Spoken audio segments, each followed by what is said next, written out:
And welcome back, everybody, to another episode of Bubba and the BatFlip, episode 52. Going to recap some players we got right on the 2020 season. Some of the two early mock drafts. Toby and I are in the same one in League One. And a bunch of listener questions. We got some good stuff there as usual. You can find me on Twitter at BDentric. And as always, Toby's on Twitter at BatFlipCrazy. Toby, how we doing, man?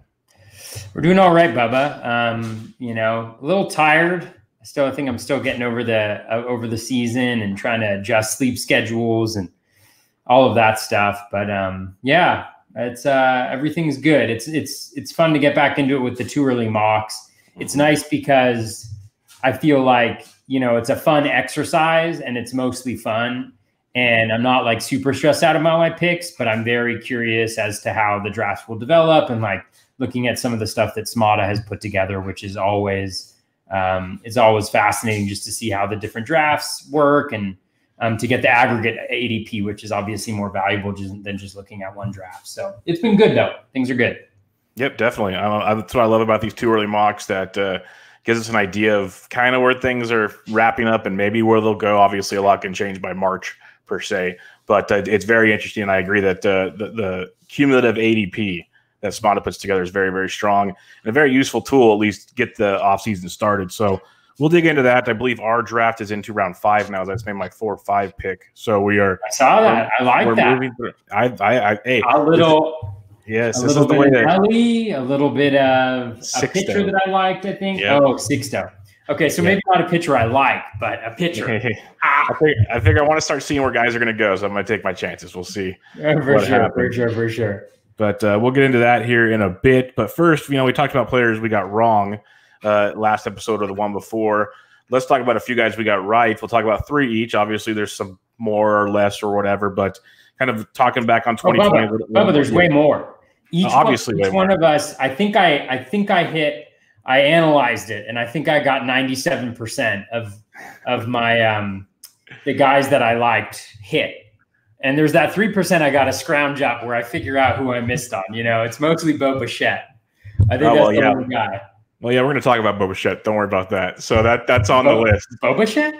Yeah, Bo Bichette. That's the guy I got right. So we're going to talk about him in a minute. But let's start with your first guy, who is an awesome guy to definitely get right. Yeah, so my first guy is Teoscar Hernandez. I like Teoscar a lot heading in, and I was fortunate to have him on a number of my teams this year.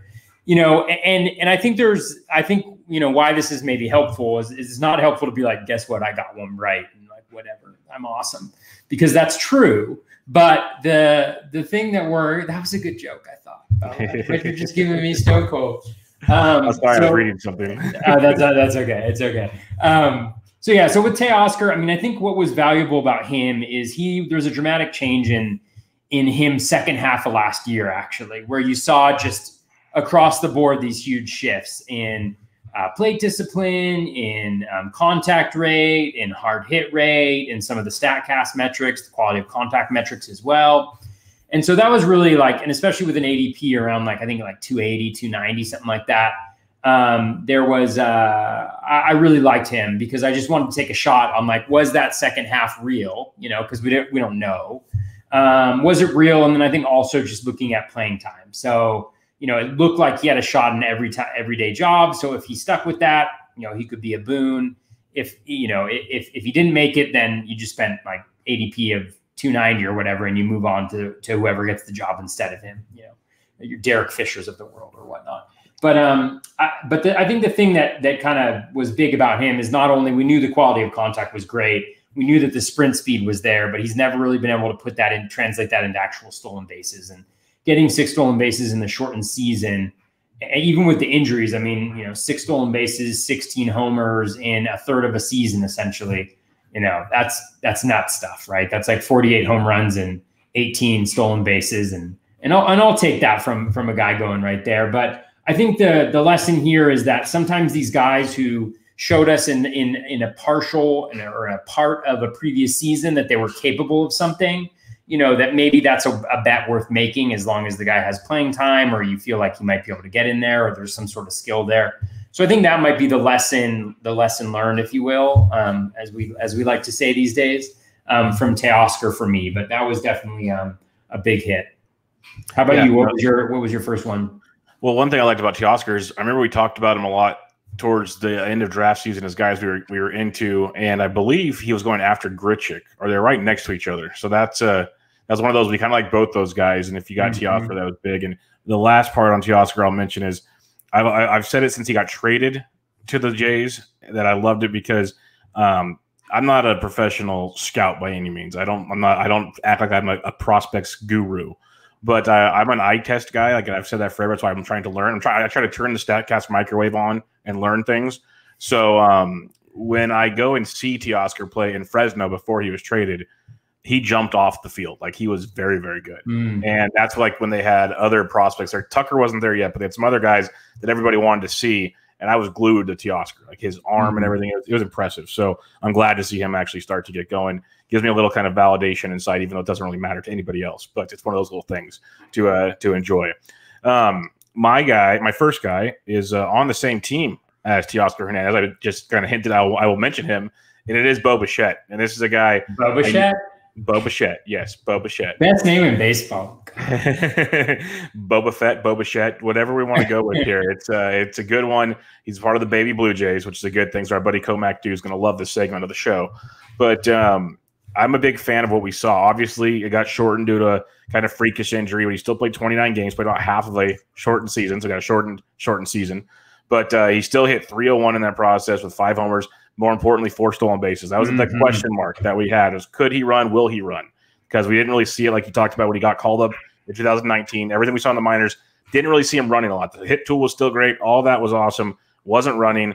Was he going to justify his draft pick? And you kind of either you were all in or you're all out on Bichette because towards draft season, he was going around pick 42. So you had to take him by the end of the 3rd round. Like that's where he was going. So you had to have your convictions there.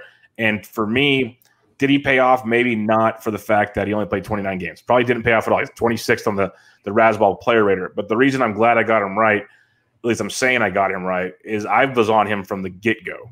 Like I when he was still like a 7th round pick earlier in draft season before the hype train came in full force. That was always one of the fun conversations we'd have on the show is I'd be pro Bichette, you'd be anti Bichette. And so I was very happy to see him run and do that. And if you look at his overall StatCast numbers, everything kind of lines out to be good. The hard hit rate was still very good. The walk rate dropped a little bit. That was concerning. But as a whole, the barrel rate improved. I think this kid's still going to keep improving, which is great to see. 22 years old. Like, if he keeps running, we're going to get like Lindor type stuff, Trevor Story type stuff out of Bo Bichette, and that's going to be tremendous. You know, we already got Turner and Story and Bichette. I mean, Turner, Story was soon to be Bichette, and Lindor, like 1st round, maybe some in the 2nd round this year. But now you're going to throw Bichette into the mix. You're going to have like 4 shortstops that are going to be going really early, all very talented in 5 categories. So I'm going to go with Bo Bichette, even though if you want to get like technical, he didn't pay off his value. But what I saw, I was right with what I saw, and I'm going to go with that angle. So this isn't a technical podcast. You know, this is all about – no, but I mean, I think the thing about Bichette too is I think the thing that we always forget about is it's not like that position disappears for you, right? Yeah. Like Bichette was out, he was on the IL for about a month. And so you got 28 plate appearances of goodness, like really good stuff. And if you replace that with a replacement level guy for the rest of the season, it's still an excellent season. You know, it's like if you just add 10 runs, 10 RBIs onto that, and maybe like a couple steals and a couple home runs, you know, that ends up being a really solid, especially with batting average. And we know how much that was bad for people. So I think that definitely counts as a, as a win. And yeah, I mean, the stolen base piece was the thing for me. Like, I just didn't believe that he was going to be able to do that. And he was 4 for 5 on stolen base attempts. So that's huge. And I think it works both ways, because it's like last year, it's like, if you want to critique my analysis, it's like, well, we know that because it's such a small sample size on stolen bases, it's really hard to rely on stolen base success rate. Yep. So again, so maybe that means that he can run, but at the same time, it's like he did it this past year, but just it's a 5 stolen base sample, so attempt sample. So we really we're not quite sure where he's going to land. But I still think, given that, I mean, given what he's able to produce outside of that, given the context, you know, with the Blue Jays, I think that, next year is definitely looking up. And I won't be on the anti-Bichette bandwagon. I won't be on the no Bichette. No Bichette. I won't be on the no Bichette. No Bichette. I like bandwagon. that. Yeah, we could do the whole Twitter thread of Bichettes. No Bichette. No Bichette. The other thing, I guess, and you mentioned with the replacement value, I guess if you're ever going to get a guy injured, shortstop's a position to do it at because there's so many of them. So that's a positive. And the last thing I'll ask you on Bichette, and obviously when we do position previews, we'll go much deeper on this conversation.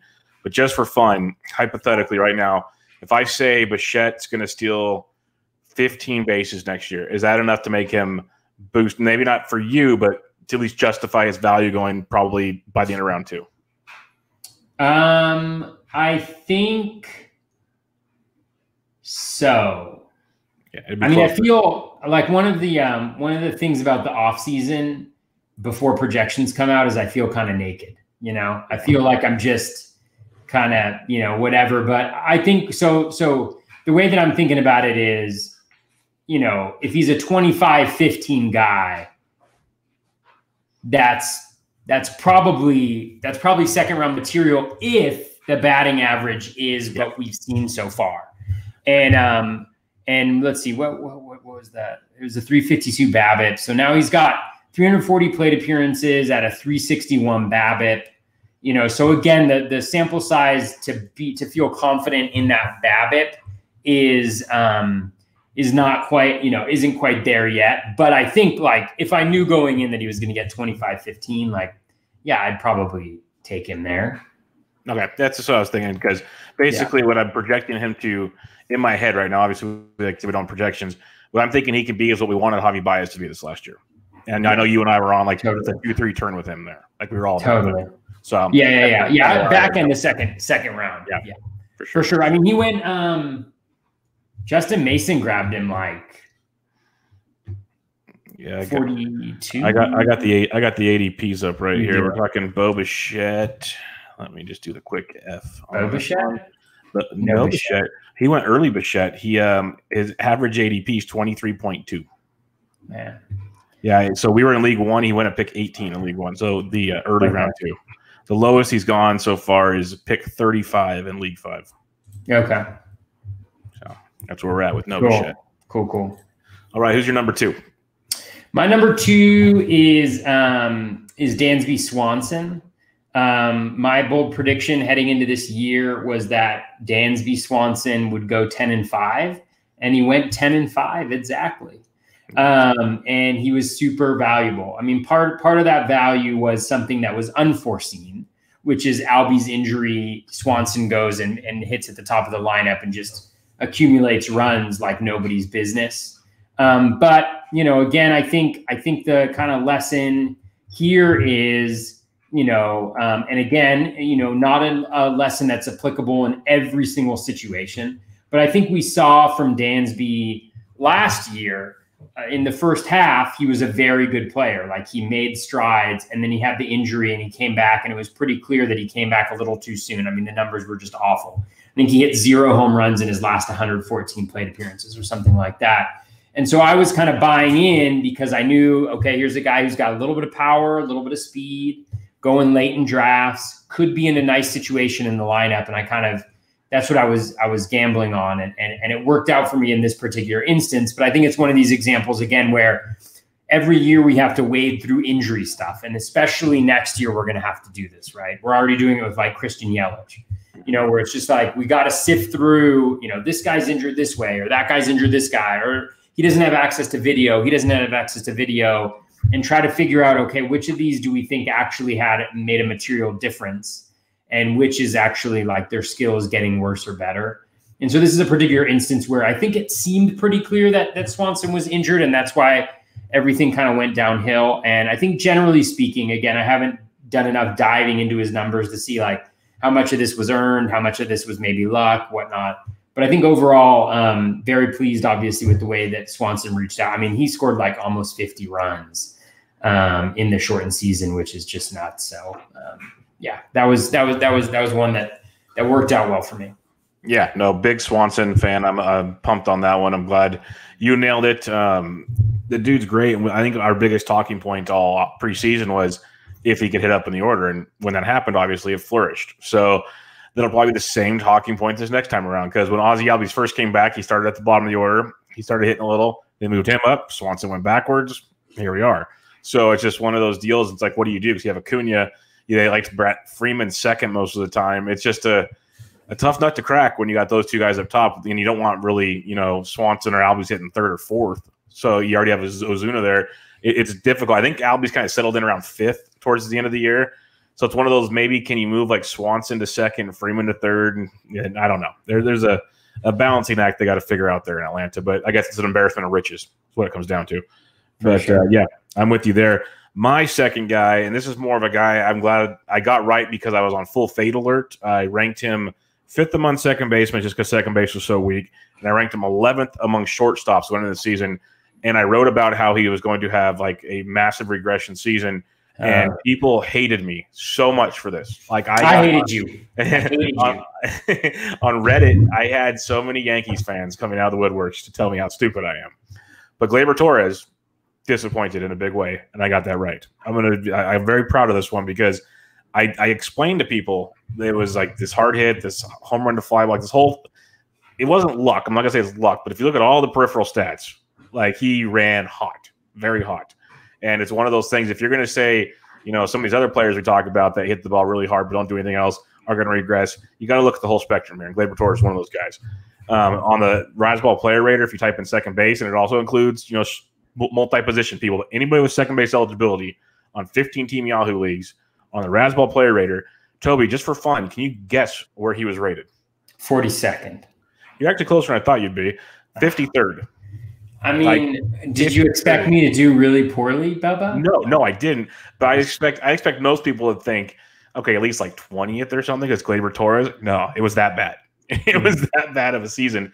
Like I don't think everybody's acknowledged what he didn't do. I guess he hit 243, a 125 ISO for him's bad. He did walk 13.8% of the time. That is big for Gleyber Torres, and he might be one of those guys, kind of how we talked about Javi Baez, that I might want to dig more into. Did he become less aggressive? And I believe I saw on MLB Tonight, one of the former players, was either Boone or Ripken, or one of them, was breaking him down. And he kind of did lose his aggressiveness, at least on the outer part of the plate where he used to kind of poke it to the short porch and right. He just kind of started laying off those pitches, which is a big difference. So he only hit 3 home runs all season. You drafted Gleyber Torres to drop bombs. He did not do that. So this is a guy we're going to have to look at. The hard hit rate dropped, or actually the hard hit rate is about the same. But everything else dropped. You look at the exit velos, the X stats, the works, not good. So his barrel rate was 3.7%. That is, Victor Robles says, "Can I hang out with you?" Like that's the kind of conversation we're having. So best buds. Yeah, best buds there. So it's going to be interesting though, because Gleyber's a guy that I'm going to be looking at, or Gleyber. I always pronounce it wrong. I'm going to be intrigued though, Toby, because I was all off of him last year. A lot of it was price dictated, but if we're looking at 2 early mocks right now, he's only gone in 1 league, and that's League 5 at pick 34. No other league has drafted him yet. And like I said, we're in round 5 now, Toby. So we are approaching the 50s, and Gleyber is still on the board. So eventually there's going to be a price where he's interesting. I'm still avoiding him, but second base drops off quick, and eventually it's going to be an interesting conversation.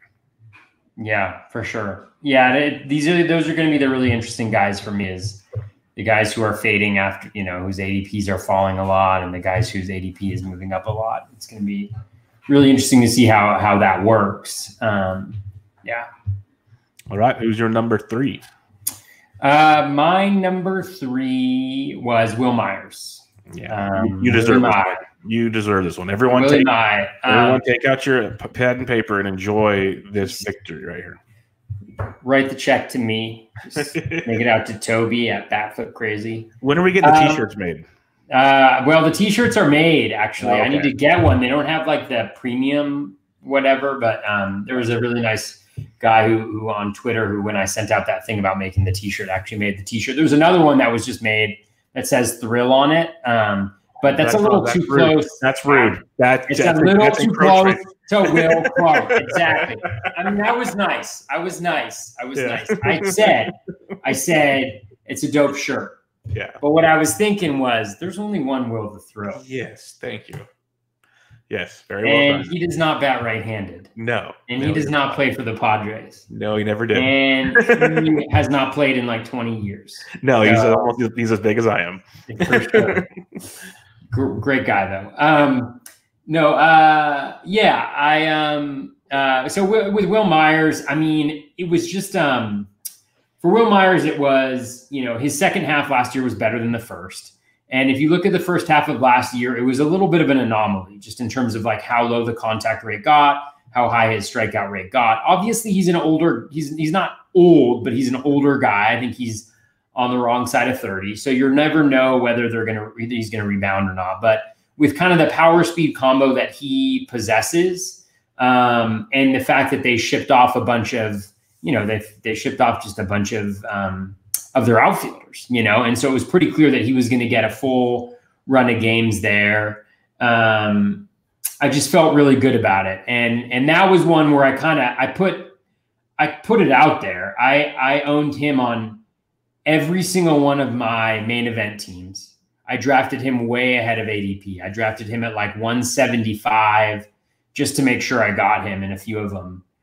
So that was kind of my one guy where I was like, I'm going hard in for Will Myers. And it did work out really well. And whether it's sustainable or not, I don't know. I'm sure that I probably won't have him a ton next year just because, it's a small sample size. And man, he's on in the playoffs though too. Like I'm like, San Diego, what does the guy have to do to bat cleanup? I mean, let's be honest. Like there was like Pham was batting in front of him. They're both right-handed hitters. I was just like, give this man more at bats. He goes up there and he's just like, he looks like he is on it right now.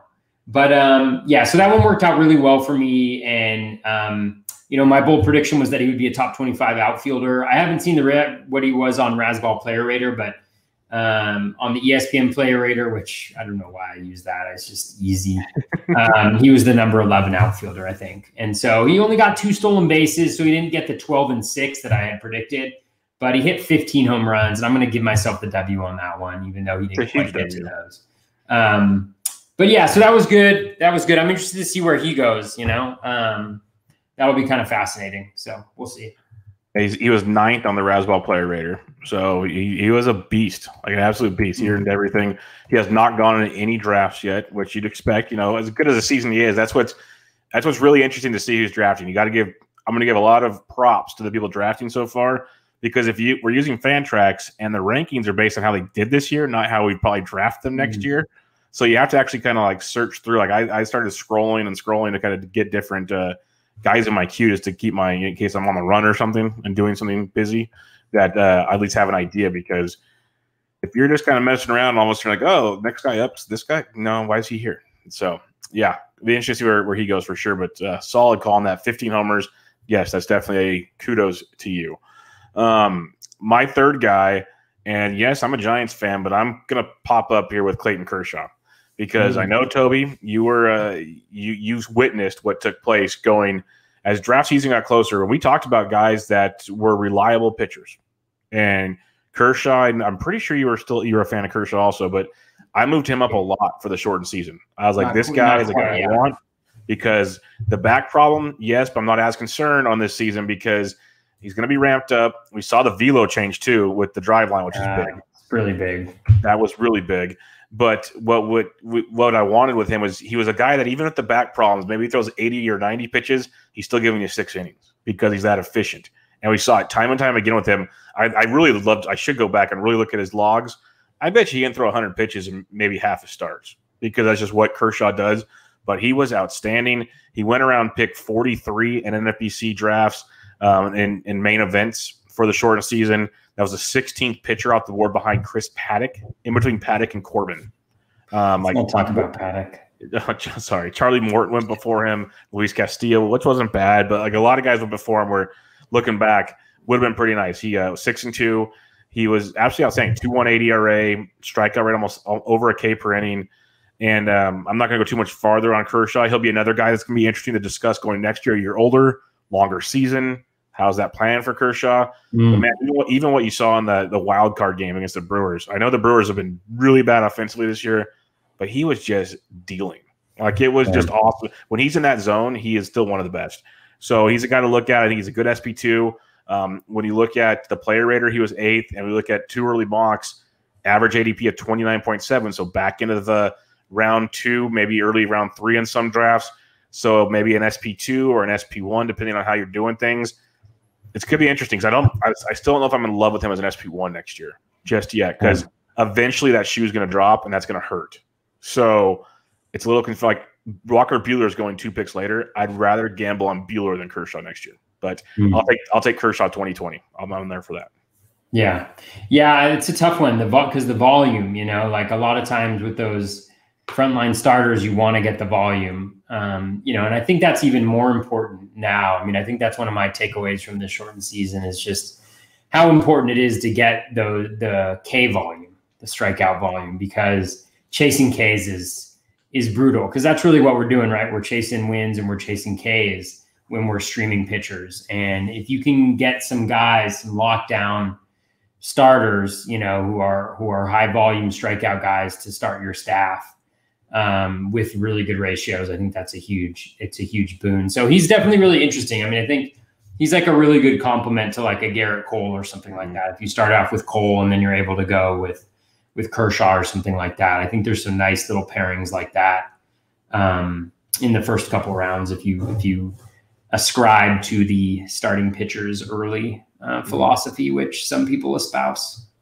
Yeah, if you're a pocket ace fan, and I've heard that pocket aces is a cool thing to do. Just I don't know where I heard it from, but I heard it's a pretty cool thing to do. I didn't do it in 2 early mocks, and I'm already regretting my decision, to be honest with you. Now we're gonna just transition to 2 early mocks now, and we're gonna talk about like I got the ADP in front of me. I knew that was part of my that was the segue right there. You're a pro. And I got our draft board also, so we can kind of look at whatever we want to here. Mm-hmm. But you mentioned starting pitching going early. And like I was at my nephew's first birthday party. You had to text me to tell me I was on the clock because Fantrax took till round 3 to start emailing me I was on the clock. That was convenient. But so I made my first pick, and then I was like, okay, cool. I'll get a pretty good pitcher still at the end of round 2. No, they were like, I still got good pitchers, but like they were flying off the board in round 2 in our draft. It was ridiculous. Like I think 9 or 10 pitchers went in round 2. And so I went pitcher round 2 and 3. So my question was for you, as Mr. Pocket Aces himself, even if I took him round 2 or 3, does that count as pocket aces? You can call it what you want it. I mean, I think that those are 2 really good aces. I mean, I think I figured this out last year because it's a little bit of a cop-out. If you say pocket aces, you should probably go ace to start off with. Because there's a lot of people who get like 2 of the first, in the first 4 rounds or whatever it is. So I think we define pocket aces as probably the first 2 picks. But I like what you did a lot. I think your start is I think it's a really pretty start that you have. I appreciate it. Right there. There's a couple people in the draft who starts I really like. I like them more than mine. You're trying something different for you, and I still think it's going to turn out okay. You're drafting more like I usually draft, and I'm drafting a little bit more like you usually draft. Yeah, I am trying something a little bit different. I mean, and obviously, like you want to be consistent because like the goal of this is to see where guys are going to go, right?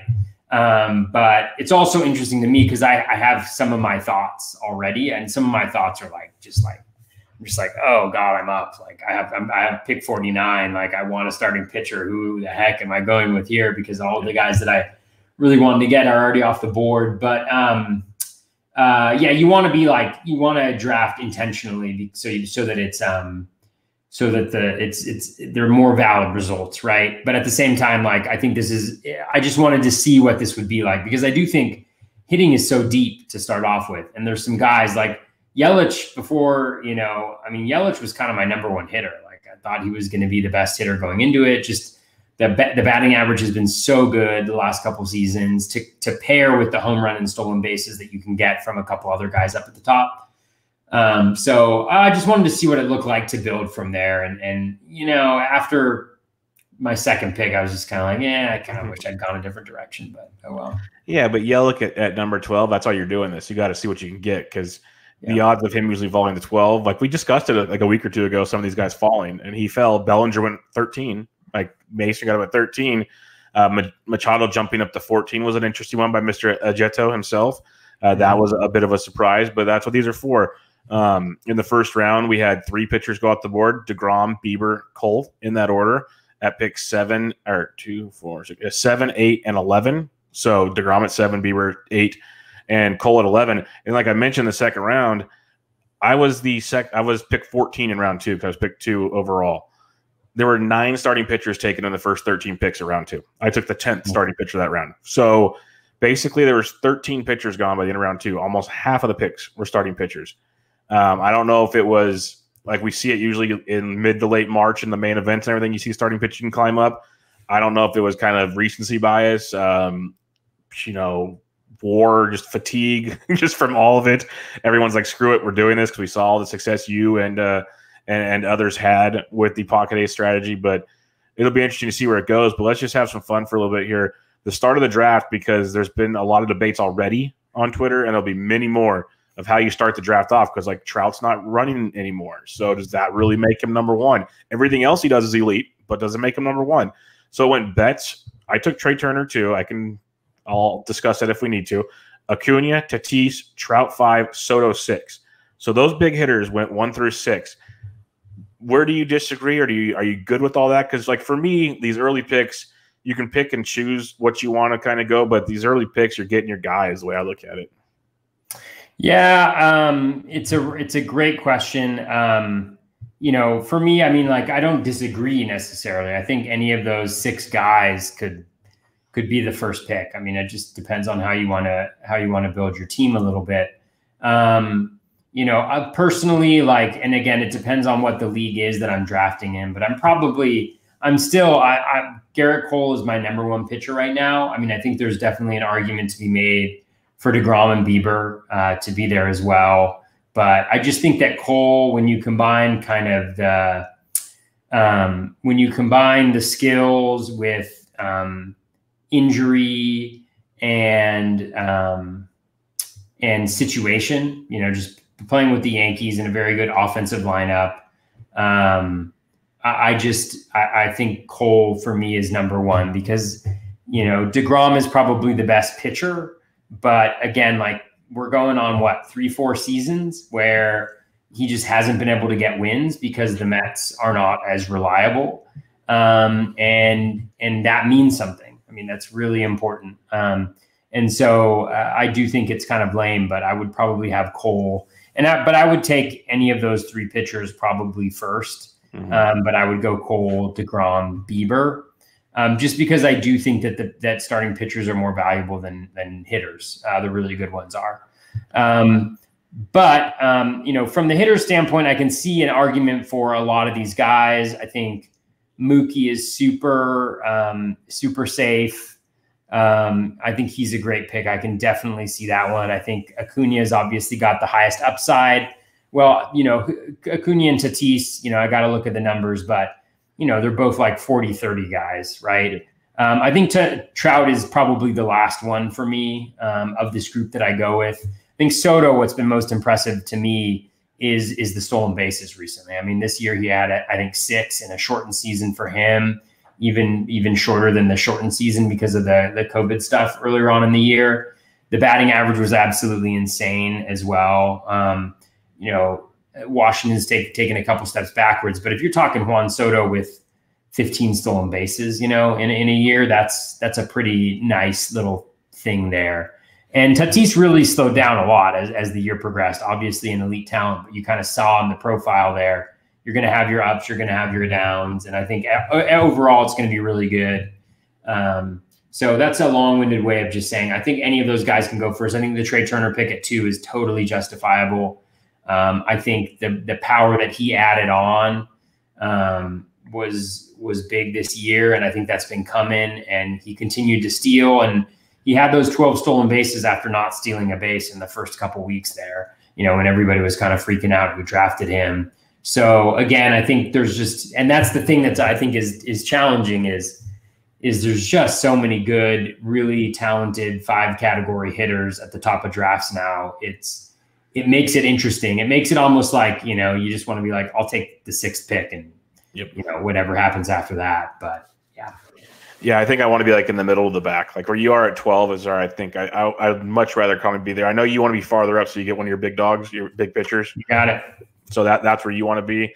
Me, where I don't always go for the pitcher out the gate. And as example with this draft, I can settle back. Like usually I would go Acuna at number 2, but I wanted to go Turner because I've preached it for 2 or 3 years now. I think he's a top like 3 or 4 pick. I really do, because I've always thought the power was there, and it actually came to fruition this season.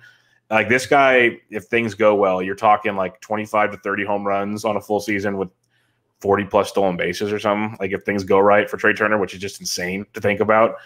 He's still going to be hitting right in front of Juan Soto. That's not going to stink at all. So I really like what Trey Turner can do there.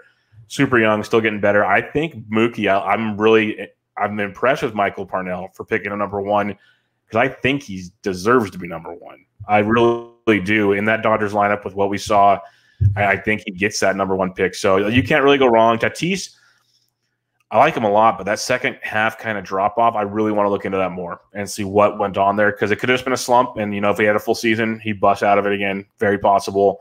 But I wonder if there's more to it. And that's what I'm curious about, because there's a lot of stuff there. And there's still a lot of swing and miss in that bat, a lot, even this season. So I like it, but I'd rather have Acuna, Turner, Betts in front. I might even go Soto in front of Tatis. I'm a big Soto fan as well. And then the one thing I'll mention about the pitching, I'm with you on Cole, DeGrom, Bieber in that order. That's how I'm all about it. The one thing with DeGrom that I'm curious about, and not just the win situation, which hasn't been changed, is he is 32, and he'll be turning 33 in the middle of next season. I'm not saying he's going to break down, because he's been healthy for the most part, pitching great. It's just one of those, nowadays we have to look at it more than we used to. Like I'm not there yet, but I know Verlander was older with more concerns and whatnot, and you got other guys involved. But DeGrom's put a lot of innings on that arm. No postseason innings, obviously, but lots of innings on that arm. So we'll have to kind of keep an eye on that. I think he'll still be fine for next year, but eventually that's going to catch up as well. So that'll be another one to keep in mind, because everyone thinks he's super young, and he's not. Mm-hmm. So other than that, you have Trevor Story, J-Ram, you got Yelich, Bellinger, Machado, Lindor. Anything else stand out to you in round 1? I don't think so. I mean, I think the interesting thing at this point, and I know we have a question about it later, is kind of like you have your top 3 aces, which I think are pretty solid. And then I think there's a lot of pretty similar guys after that. So it's kind of, it's interesting to see. I was curious to see who was going to go kind of 4, 5, 6 a little bit, like what order I would have them in. That's something that I'm still obviously thinking through and trying to decide. And I that's one of the reasons why I took Yelich too, is I was just interested to kind of see how the rest of the field would also, go after those aces. And I think after I picked Yelich, I saw that Michael, he like tweeted out that he was thinking about Darvish right there too, in addition to Machado. And I was like, well, he's probably not going to get back to me, because I think Darvish at this point is my SP4. Giolito SP5, but I need to dive in a little bit deeper on all of these guys and figure out what's what. Well, you got your SP5 with your round 2 pick. It went Freeman, Darvish, Bo Bichette to Mr. Mason, so Bellinger, Bichette for him. And then you got Giolito, Harper, then the pitching run. Lance Lynn, which kind of is interesting at SP6, Aaron Nola, Trevor Bauer, who's a free agent, but then Buehler was technically the 4, 5, 6, 8th starting pitcher or 9th starting pitcher out the board. Went Buehler, Kershaw, Scherzer went later than Flaherty. Mondesi went at the 3rd to last pick in round 2. Then I took Luis Castillo, and then Jose Abreu, a guy that was drafted in the 7th, 8th, 9th round in drafts, the end of round 2 to Mr. Parnell. So besides 10 pitchers going here, what's your thoughts on this round 2, which pitching heavy? And I'll be honest, as an Abreu fan, I still was surprised to see him go right there. Yeah, I mean, I think it was really interesting. I think there's a lot of cases to be made for a lot of these different pitchers. I think the ones that it looks like I have the high pick on Giolito at 19. I just think we've now got 2 seasons of Giolito. And I think what's impressive about him is, I mean, the strikeout stuff. The strikeout skills are insane. 17.3% swinging strike rate. He obviously got off to a little bit of a slow start, really rectified that a lot. And he just has swing and miss stuff. He dominates in the zone. He is, I think outside of like DeGrom and Cole and maybe Bieber now. I mean, I think if you were going to ask me a guy who's going to get 300 strikeouts next year, I'd say Giolito probably, if he can stay healthy for a full season. And I still think that there's growth there. I mean, I think that there's the velo has not quite gotten back up to where it was at points in 2019 when he was, I think at some of his best. I think there's also command stuff, command control stuff that he can improve, the control piece there in particular. But there are things that I kind of like about him. Like he is a low BABIP guy because he gives up a lot of fly balls. Obviously that comes with the potential for home runs, which you don't like to see with a guy who's low on controls. But I kind of pointed this out just because I think it's an interesting thing is that the ball, this past year was more 2018 than 2019. So bouncy, but not as bouncy as 2019. And I think that helps him a little bit because it brings that home run to fly ball rate into a reasonable amount, reasonable level. And so I think it counteracts the control a little bit. The fact that he doesn't give up a ton of hits. And it was also nice to see him dominate like a pretty good A's lineup in the playoffs. And obviously that's like one start or whatnot, but he was just really good. And the skills are there. I mean, beside DeGrom, he had the highest swinging strike rate outside of DeGrom. So everything was really nice. I like that a lot. The Lynn pick, I think, has generated some questions about it. Michael's a great player, a great analyst on Twitter, and I think one of the things that, the thing about Lynn is, number one, the thing that's freshest in our mind is this 10-home run game he gave up. And obviously some of that regression was coming to him, but he also threw 82 innings in the shortened season, which is nuts. And if you talk about a guy who might go in anticipating that he's going to lead the league in innings, I don't see a reason why Lynn wouldn't be in that conversation. And there's something to be said about volume, and what that brings, especially when the ratios are also, pretty good. Like Lynn has been, the whip, I think finished at like 109 or something like that. And to get 82 innings in a shortened season of a 109 whip and a 3.32 ERA, I mean, that's very good. If you were to post those numbers, if you were to post just his overall numbers and not get into the skills compared to a lot of these guys going in the second round, I can see the case for maybe him, but it was a little bit surprising that he went that early.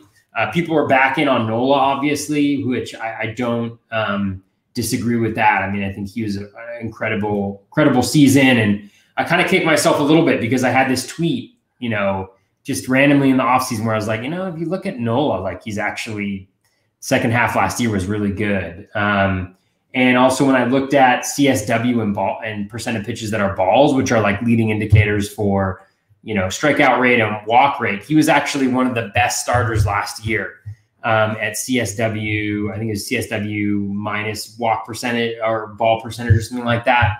So I think there were signs that he's really good. And so I don't have a problem with that. I'll go quicker here.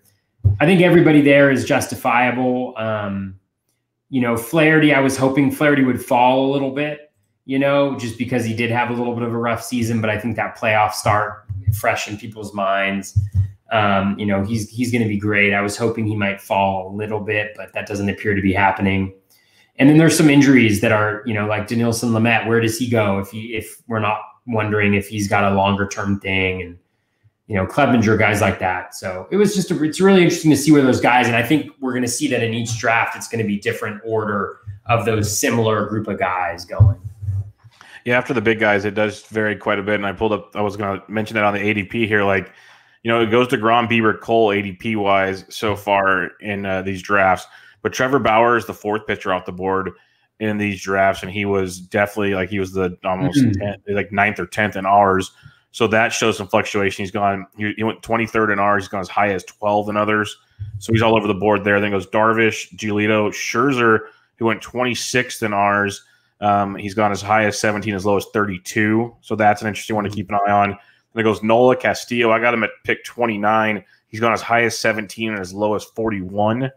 So that's another one. And then Bueller's interesting, as high as 24, as low as 40. Or no, as high as 19, as low as 41. But the guy I want to mention is, you just talked about Flaherty. He went 27th in ours. He's gone as low as 47, and he hasn't been picked in two other leagues, it looks like. So Yeah, that's what I'm hoping for. It's wild. Yeah, I mean that's what I was hoping for, is that he would fall back. Like, because in a dream scenario, like if I was writing up a script, you go something like Cole at 9 or something like that, and then coming back around, you can pick up like a Giolito, and then coming back around again, you could get like a Flaherty, and then you're just like, peace out, pitching. Like, I'm going to take a little breather and just line up the hitters. So it's going to be interesting to see how the order kind of what it falls into, and how much the shortened season impacts it. Because I think the pitching is going to be super interesting. It's already interesting in our draft. I feel like our draft, it went a lot quicker than it went in other drafts so far. Definitely. And I'm just curious to see how it settles out. Just kind of like, I didn't like look at draft boards, but it's kind of the ADP look at things. We weren't the high picks on all of these, but we took a lot more, it seems like, because where certain guys were higher, there was a lot of guys that went much, much lower. Like I took Glass now at 32. That's the high pick. He's on as low as 52, but he went with Woodruff, Gallen. I almost took Gallen there instead. There's a lot. There's like all so close to each other at a certain point. I'm not sold. I wasn't on Lamet to go into the year, so that's why I passed on him. He went 2 picks after me, or no, the pick after me. Never mind, the pick after me. So yeah, there's a lot of interesting things. So far, you took Greinke at 49. He's the only one off the board so far. Which I made that pick. Draft, so who knows? And I made that pick, and Mark Winokur, who's a great player, and NFBC, really nice guy. He was like, man, in the I think it's called premature draftulation or something like that. The draft that they do while the season is still going on. He went at like 120. Oh, that's crazy. And you look at Greinke, and he did exactly the same thing he's done every single year last year for the last few, maybe with better strikeout numbers, maybe with slightly worse control, although it didn't show up in his walk rate. But he had like an ERA of 4, I think, even though his FIP and xFIP were all in line with what they normally are. So it's just a matter of his BABIP being elevated. And I'm like, man, like I was debating between him and Corbin Burns has gone in our draft, and the Giolito Burns start seemed very nice strikeout wise. You actually took Greinke before Burns went. Yeah, that's from the debate that I was having was Burns or Greinke. And Giolito and Greinke, I think, is a nice pairing just because, one's got great strikeouts, one doesn't. One has some ratio, little discomfort there, at least with the whip with Giolito. Not that he hasn't been great, but he just walks a lot of guys. And so I think that's a nice compliment. And they're both on 2 really good teams, I think. But yeah, I mean, it was interesting. It's just so hard to know where guys are going to go. And yeah, so it's interesting. Yeah, there's 9 leagues to kind of peek at, and I'm already having fun just kind of looking through these early picks. So we'll kind of hit on some more of this stuff as the weeks go on. Because it'll take about another week or so before these all wrap up. We get some cumulative information going here. But one I did want to ask you about before we move on to a good amount of listener questions for this time of year. Actually, a really good amount for this time of year. Yeah, you guys are awesome. Yeah, you guys kick butt on that, because the more you do that, it makes our life. We'd rather do those than talk about just random stuff during the off season. But I wanted to ask you about Adalberto Mondesi, because it's a very popular topic. It was a popular topic in the middle of September when he was on his tear about where he'd go in drafts. Like, he's going to go too high, too low, blah, blah, blah. Well, he's gone in all but 1 draft so far, it looks like. He's gone as high as pick 18 and as low as pick 61. So all over the spectrum. I know you're not a rabbit chaser. I'm not a rabbit chaser. I believe he can be like a 250 hitter, though, and show some power like he did. Not obviously as consistent, but maybe run into 10 to 12 homers and then steal like 50 to 60 bases. If he could, say, do the 250, 12 homers, and then whatever else he does, where would you pick Adalberto Mondesi? If he could do what? Hit 250 plus with 12 plus homers, and then do all his steals and everything like usual. I mean, if I knew ahead of time that he was going to do that. But if you're going to pick him, that's what you're going to do. I draft him really high. Well, if you're going to pick him, you're going to speculate that's what he's going to do. You're not going to pick him. Yeah. I mean, it's a great question. I mean, I don't like getting rabbits, but I think he's not a rabbit. I agree. I completely agree. People call him a rabbit, but he's a very different profile than Malik Smith. Yes. He's a very different profile than all these guys. He has he's not Billy Hamilton. He has, absolutely. The guy has power, like not elite power, but he's got power. And you look at any metric and it'll tell you that. Like if you look at his that's a lie actually. But if you look at his barrel rate, if you look at like metrics that correlate with like home runs, like he like barrels is it. And he does a pretty good job. Like, I don't know what he ended up with this year, but in previous years, he's been around like 6%, 5 or 6%. 7.3.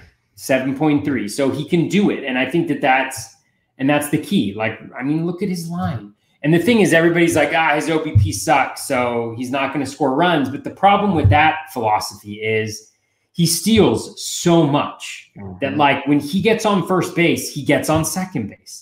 And he gets on third base. You know what I'm saying? So it's like, so how many more runs is he generating because of his stolen baseness? And so I think in OBP leagues, it's a different story, right? But in a batting average league, you know, I wouldn't mind going after Mondesi, to be honest with you, because the thing about him is if he gives you like half a season of what he was doing this year, if he gives you 350 plate appearances at his pace right here, so let's say 10 home runs and 35 stolen bases, and then he's injured the rest of the year, you can work with that. Like you can work with that. You take a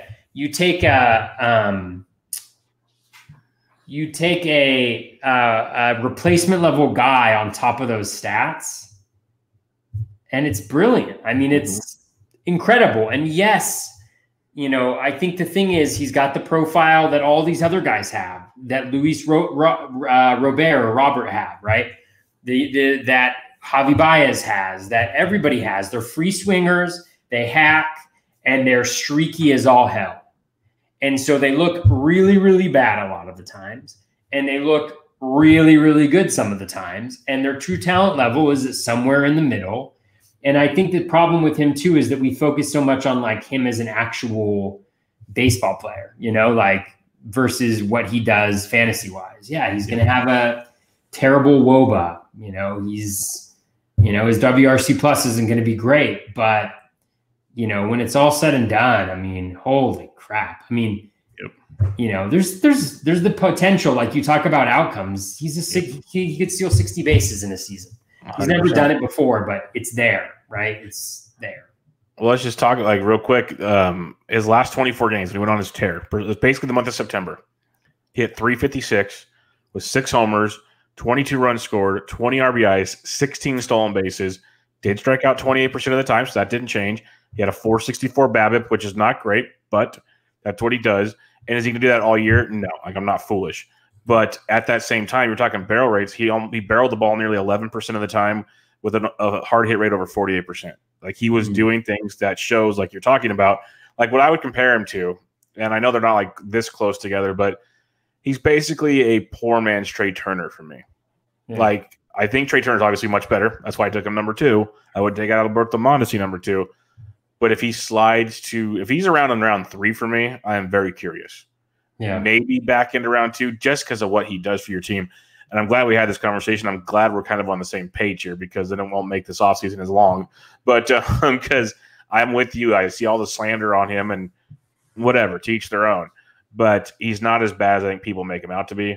He's still also one thing as I'll mention with him is he is only 25 years old. Yeah. So there's still a lot of positive development potentially coming from him, maybe more power coming from him. So I think there's a lot to like with Alberto, and I have a hunch we're going to have a lot more questions on him as the season goes on, or the offseason goes on. So, and one thing, too, is he's got 1,200 plate appearances now as a big leaguer, and his batting average is 251, 32 home runs, 113 stolen bases. Yep. So just divide that by 2, and you get your 600 plate appearance season, which he has not been able to produce, which I think is something that's important to note. But, you know, you're looking at 250 batting average, 15 home runs a year, and 55 stolen bases. Yep. Like, that's incredible. Yep. I mean, it's incredible production. And again, it's a super risky play to make because it also sets up these roster construction dynamics where you're like, I don't like one of the reasons why well, I don't like the Rabbits because they don't hit home runs. They don't get that many runs. They don't get RBI, and they don't normally have high batting averages. So I don't like them for that reason. But also one thing too is like, and I set myself up this with like Victor Robles this year, where Victor Robles either gets injured or he doesn't steal as much as you expect, and then you find yourself chasing stolen bases. And so the question is like, do you cut back on the stolen bases, from that point forward, right? Or do you just try to get a crap ton of them, which is a potential strategy, right? And then just not have them in your lineup towards the end of the season if everything works out, but it's also hard because, yes, you are taking a little bit of a hit in home runs. Yes, you are taking a little bit of a hit in RBI, and so it's like, you've got to, it sets up some interesting, I think, roster construction dynamics, which aren't impossible to get around, but are certainly something that you need to be thinking about if you're going to pick him. Yeah, it's definitely something we'll keep discussing as it goes on. Get those balanced guys we like to talk about, get you 5 or 10 steals as well. Just keep stacking them up just in case something happens. That could go a long ways. But let's get some of these listener questions. We got a lot of good ones. We'll get to most of them. We should get to all of them. But our buddy Comac he's back. Cody Mack. He has a good question, just like a simple question. Like, what advice, because this is going to be a weird offseason where you're going to hear so many differing opinions because short season doesn't count, all these different things. What advice would you give to someone entering fantasy baseball next season for the very first time? If somebody were going into fantasy baseball for the very first time next year, I think what I would say familiarize yourself with Fangraphs. I think Fangraphs is still the most valuable site there is when it comes to, just kind of just everything. Familiarize yourself with Baseball Savant. I think those are the two most important websites to be familiar with, and just understanding kind of what some of the basic metrics mean. So I think that would be really important. I'd say simplify. So don't get caught up in chasing all of these different metrics that are coming out. Kind of find the core ones that are important. Follow those. Find people on Twitter, mostly Twitter, that you follow and whose advice you trust. And then understand how your particular settings impact player value. I think that's a under focused on aspect, is thinking about how the settings, both league size and categories and things like that, like just structure of your league works. And then and don't set too high of expectations for yourself that first year, right? Like, of course you want to win, but use that first year to learn and feel things out, feel what works for you, and then so that hopefully you can go into that second year prepared to demolish. And then I'd say listen to the Bubba and the BatFlip podcast, because your last 2 points are my 2 points I was going to mention. Yeah. I was going to say, make sure you listen to the Bubba and the BatFlip. That's your go-to to help you get through that season 1. And I'd say don't go crazy your first year. That's the biggest thing, is play in a few leagues, play in some leagues that look fun to you settings-wise or things along that line. Don't go crazy, because it's going to be quite the learning experience. It's not fantasy football. So that'd be my biggest thing. It's not that kind of deal. Maybe try a head-to-head and a roto league to see what you like better, because I prefer roto. A lot of people still like head-to-head, and a lot of people that come from fantasy football prefer head-to-head because that's what they're used to. So try a little of both. But have fun. That's the most important part. Find what's fun for you and go that direction, because in the end, that's what it's all about. Steve Brunn, at Steve_Brunn on the Twitter, he asks, where does Tim Anderson's ADP end up on March, providing good health and, of course, spring? Because now we've seen it 2 years in a row, Toby. Like, the batting average, regardless of what BABIP people want to talk about or anything else, he's legit. The dude rakes, absolutely rakes. Watching him in the postseason against top-end pitching, he rakes. It's a spectacle, and he's still young, very talented.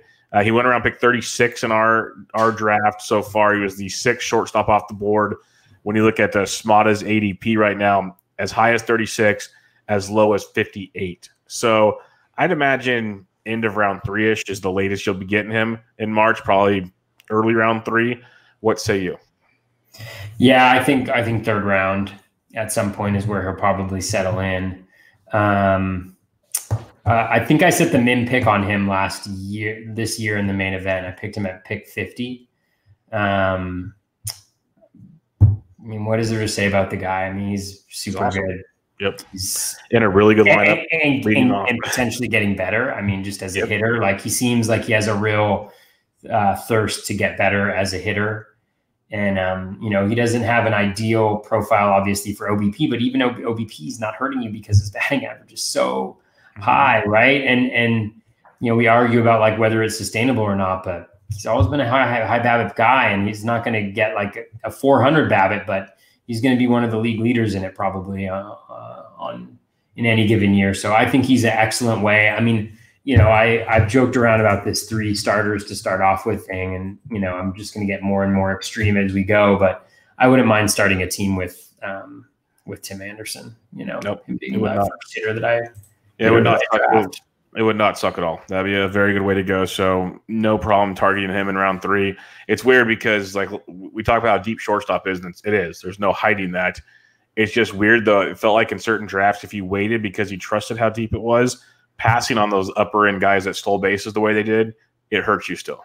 So it was a very interesting dynamic looking back on, you know, if you waited and did this or that. Like if you waited for a Paul DeJong, who's still a good shortstop, and he ended up hitting towards the end of the year, or you waited on certain other guys back there, it maybe didn't pan out the way you wanted to because of other – it obviously there's a lot of risk reward and other things that took place, but getting those elite shortstops, there's a reason they're still going early. That's what I'm trying to get at. Matt Tantillo asks, at Tanto Matt, do you think there's a clear second tier of starting pitchers, or is it a bit globby after the 4th pick? I think we kind of already hit on this. Like Darvish at number 4, we both kind of agree on that should be the staple. But then again, I already said ADP has Bauer there. So after the top 3, those guys are locked in.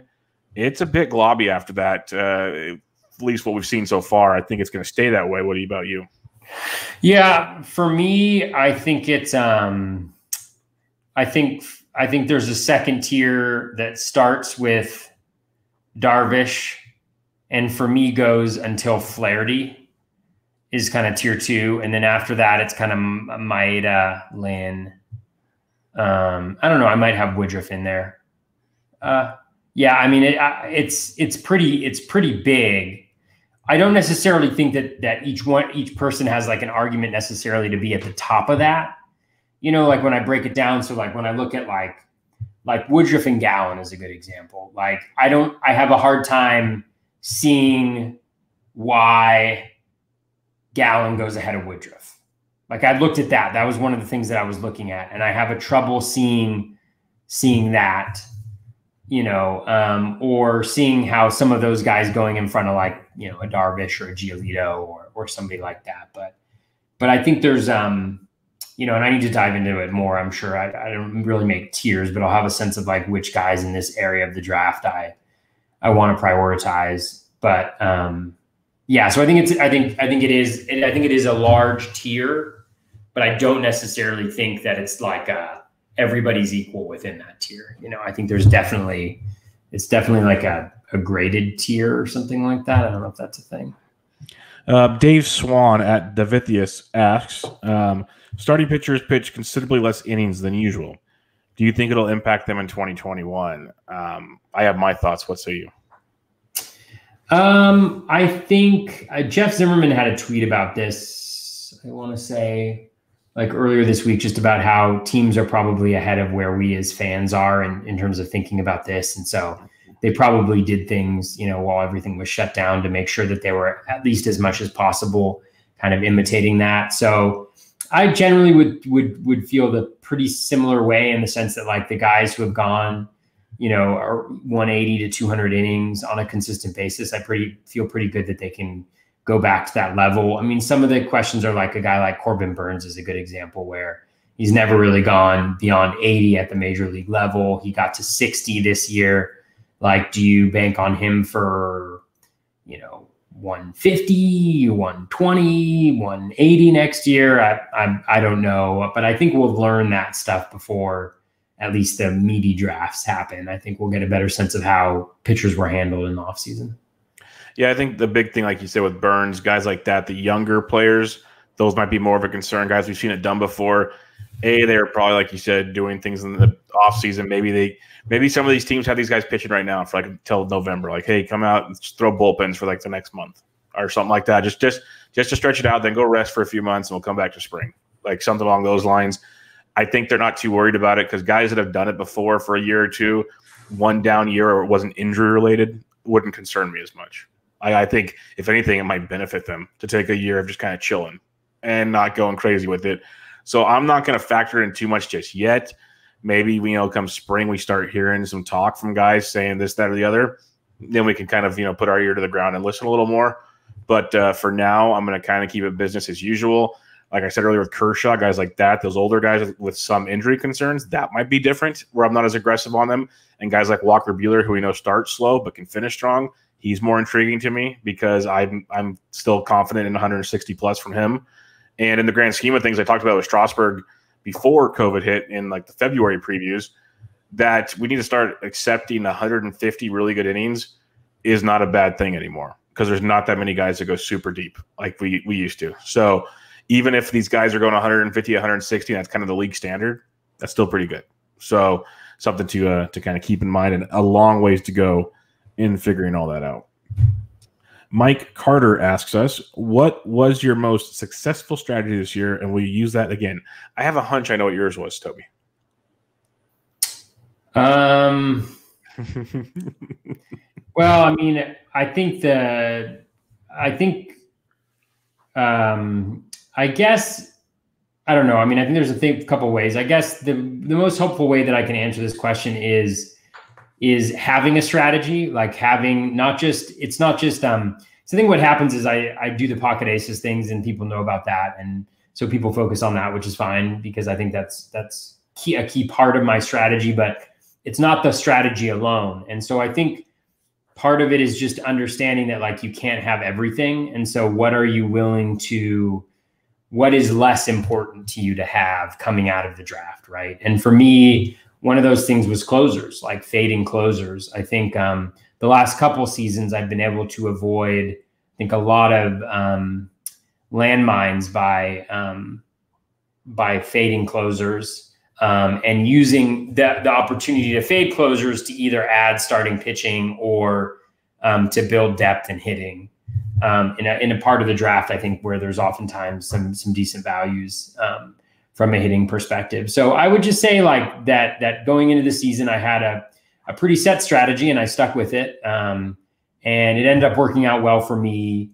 But I just think thinking through and not just like, don't just latch on to one piece of that, right? You can't just I'm going to do pocket aces, but not think about how does that impact what you have to do later on in the draft or like, things like that. So I think just generally the strategy worked out pretty well for me, but there's multiple layers of that. So don't try to oversimplify it either, I guess. Yeah, definitely.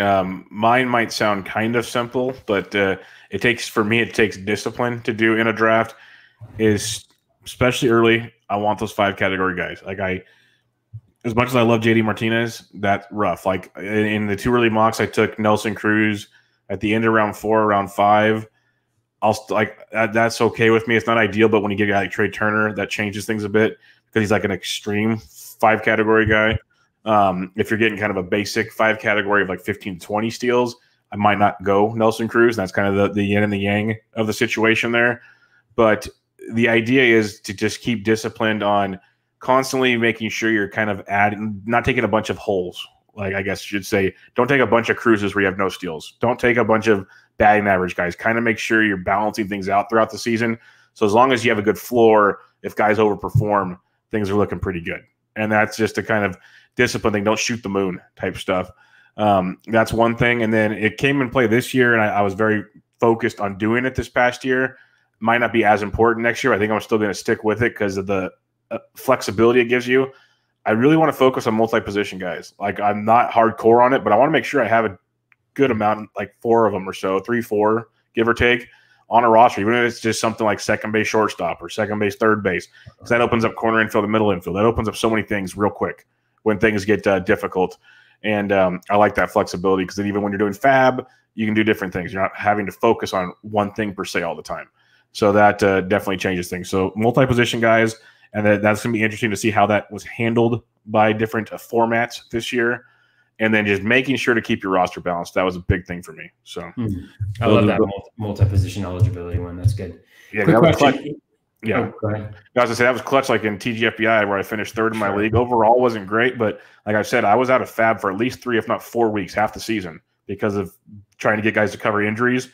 Thanks to multi-position guys, I was at least able to roster a lineup every week. So that was huge. But yeah, you were saying. Sure. Oh, I was just going to ask you, is JD Martinez a 1 category guy now, or is he, how many categories is he man. guy now? That's going to be a fun deep dive this winter. That's going to be a fun deep dive. He hasn't been drafted. Has he been drafted at all? Yeah. I think in one league, like I was just looking at it a second ago. Let me scroll down to, he was picked 64th overall in League 7. No one else has drafted him yet. It's fascinating. Yeah. The guy that was like a mid-second round pick last year for very good reasons at the time. Now he's going to pick 64 or later, so after round 5. It's so interesting. Which makes him another guy that you got to maybe start thinking about at that point. Like, it's just like, now does he drop to round 7 or 8? Nah, he might jump on the radar all of a sudden. So, yeah, we wanted to finally get a good look at. Another question here from Big-Friendly-Giant. Based on 2020 performances, which position do you expect to become deeper or shallower going into 2021 that it was going into? So which position do you think will be shallower? Which position do you think will be deeper than it was in 2020? Well, I was looking. I think there's an argument to be made that first base is more shallow. Second base is more shallow. Third base is more shallow. Shortstop is deeper. Outfield's probably deeper too. Catcher, I think, is shallower too, which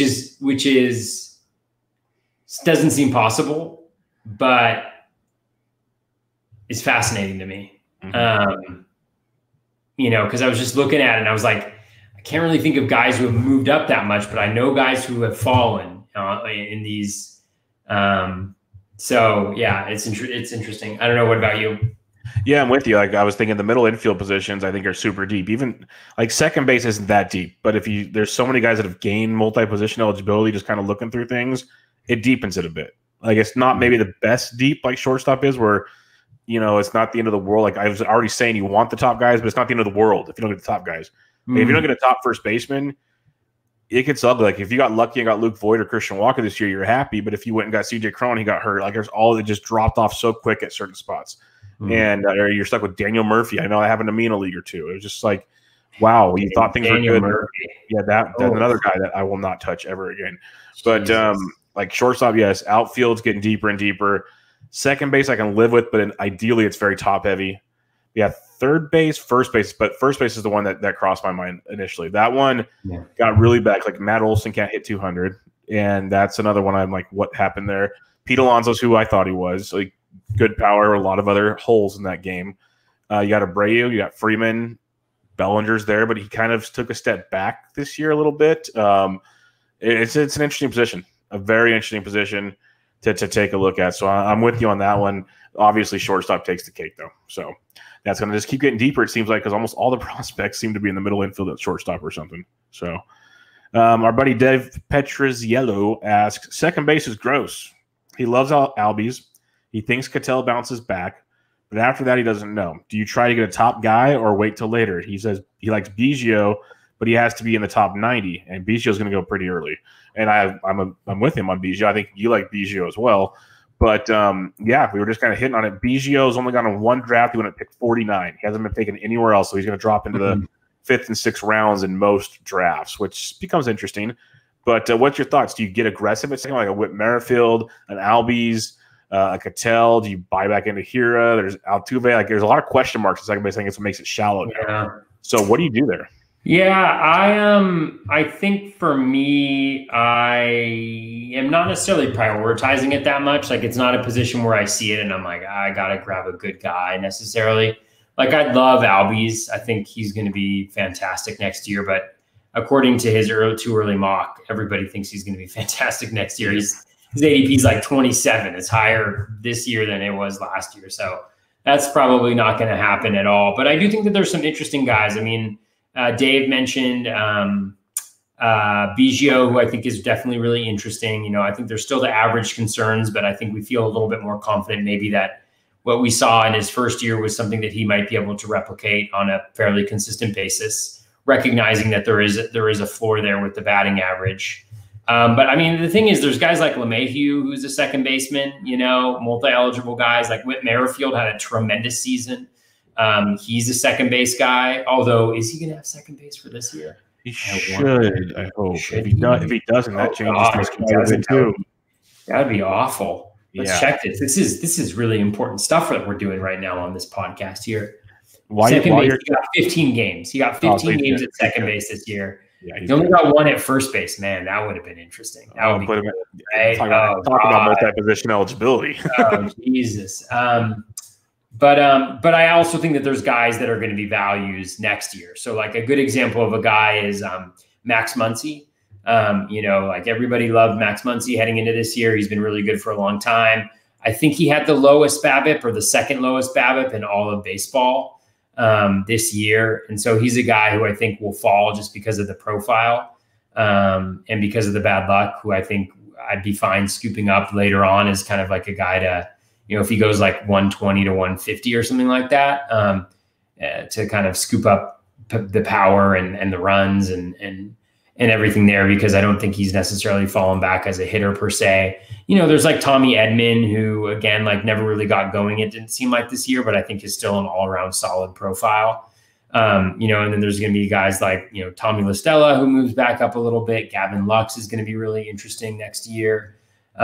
Chris Taylor, like he was playing every day this year. So I think it's kind of like what you mentioned. Yeah, it may be not as star-studded as it's been in the past, or maybe some of the stars had off seasons this year, like Altuve. But I do think it goes decently deep, and I think there's actually some really interesting profiles within that. So I'm not as concerned about that position maybe as some other ones. Yeah, like guys, Altuve has not gone in the 2 early mocks yet. Ketel Marte has not gone in the 2 early mocks yet, which is very interesting. But Brandon Lau has. He's gone at 55, 57, and 61. He's gone in 3 leagues. So that, like, I like Lau and all, but I think I'd rather take the Ketel Martes of the world and some of these other guys before him. So that's interesting as well. So I mean, Marte's profile is just so stable. Like the contact is insanely good. But he's one of those guys that kind of want to knock this year up to a grain of salt type situation. Because like if he's going to drop into the 6th or 7th round, like I'm going to take that chance way more often than not. That's going to be and that I think is the thing that it's so important to remember too, is the guys who have breakout seasons like Marte had, maybe that's not their true talent level, right? That might be their ceiling. Or exactly, right? Or their 85th percentile or something. Exactly. And so it's like, don't go into a season expecting them to maybe repeat that. Like there's going to be some regression that probably comes. Just like for this past season, recognize that that's why projections are so valuable, because they give us a sense of what the true talent level is of players, taking out all of these emotional reactions and biases that we have. Which is why I'm so excited for when they come out after Thanksgiving. I'm looking forward to Steamer. Like Ketel's a good one because the power and speed wasn't great. Two homers, 1 stolen base in 45 games. That wasn't what you wanted, but still, he only struck out 10.8% of the time, best of his career. He only walked 3.6%, which is the lowest of his career since 2016. But he hit 287. Last year, he hit 329 with 10 steals, 32 homers. Like obviously, that's his peak. He had 14 homers prior to that as his peak. But say you get a 22 to 25 homer guy that steals you close to 10 bags and hits you around 300 in round 7. Yeah, I will take that at second base, at a position like second base. Yes, I will take that one for sure. So just kind of a factor, like you said, the projections, even if it's 3-year averages, will give you an idea of what's going on, stuff along those lines. Joseph Morrow asks, so many young pitchers, what is the baseline? So we kind of hit on this earlier, but what is the baseline for innings you guys are acceptable with? Innings limits after this short season is another issue I'd like y'all's thoughts on. We kind of talked about the innings limits already. We're kind of playing that as should be business as usual unless we hear something different or unless they're the young guys. So real quick, did you want to mention your young guys' thoughts again? I just think I think maybe a valuable exercise to do is to think what do you think is the absolute lowest number of innings pitched that they'll give a guy, So with Burns, it would probably be 80. because he's gotten there before or something like that, right?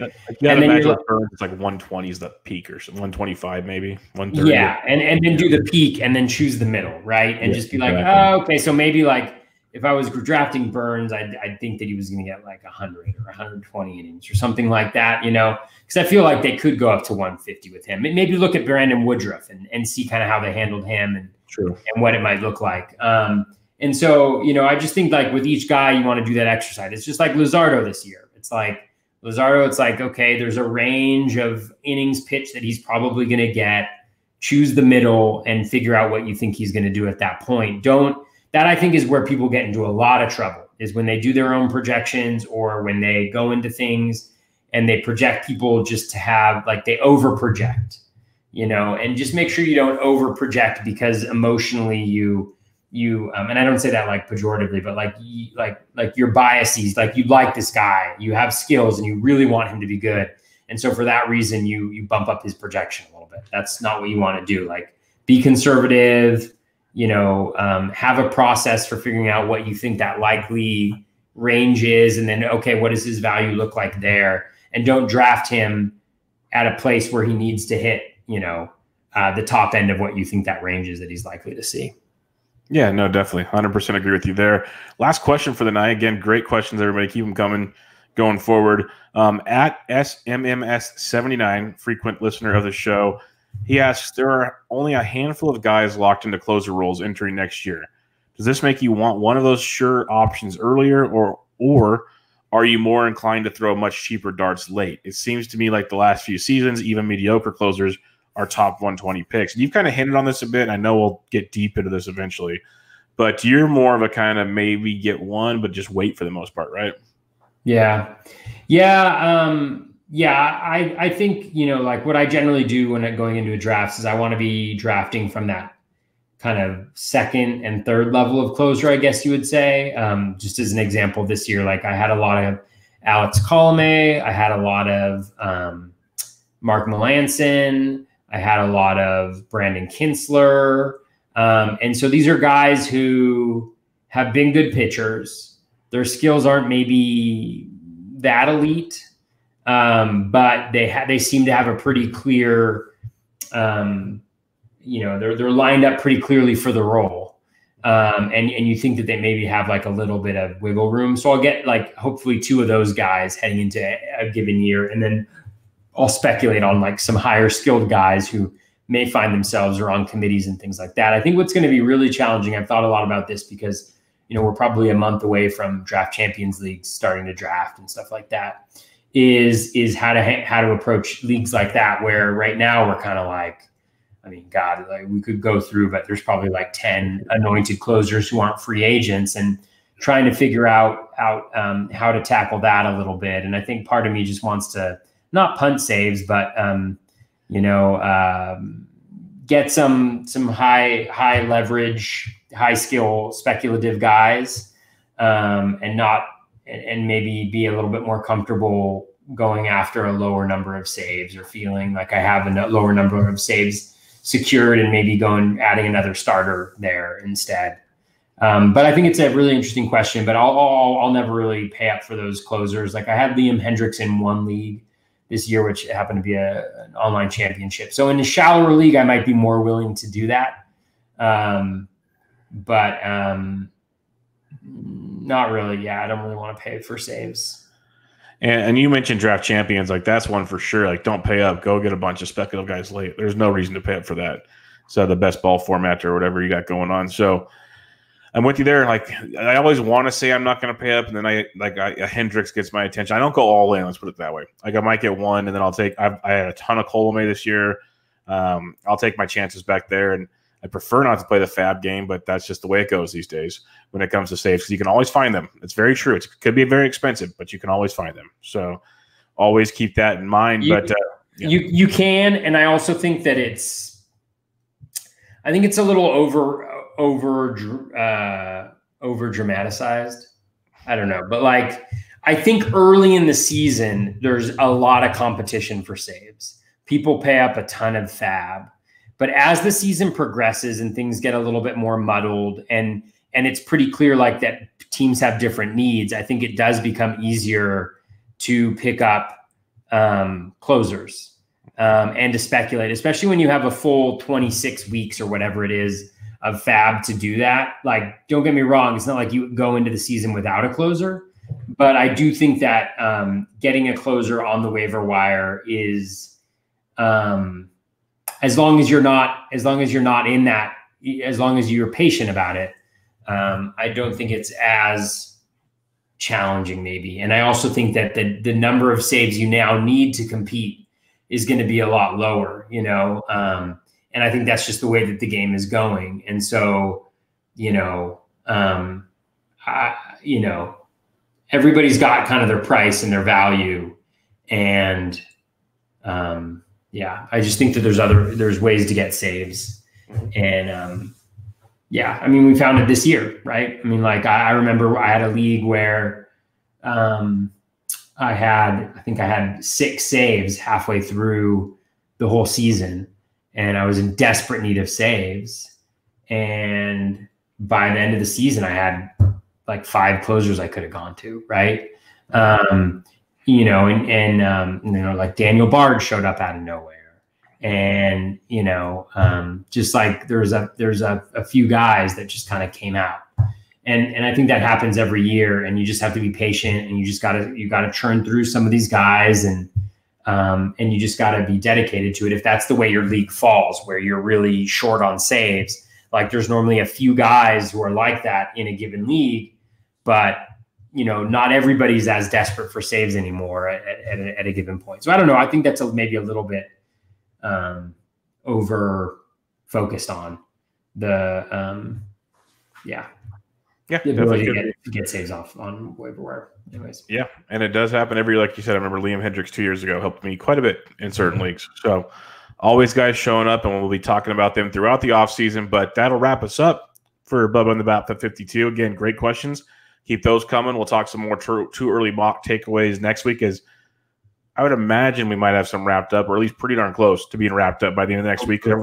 Everyone's pretty jazzed right now. They're on their toes for the most part to get those done, and we'll just keep the content coming your way and get you ready. Before you know it, we'll have position previews coming up. So it'll be right around the corner. But Toby, always a pleasure, my friend, and we'll do this again next week. Sounds good. Thanks a lot, Bubba. All right, everybody, this is Bubba and the BatFlip, episode 52. Catch you guys next time.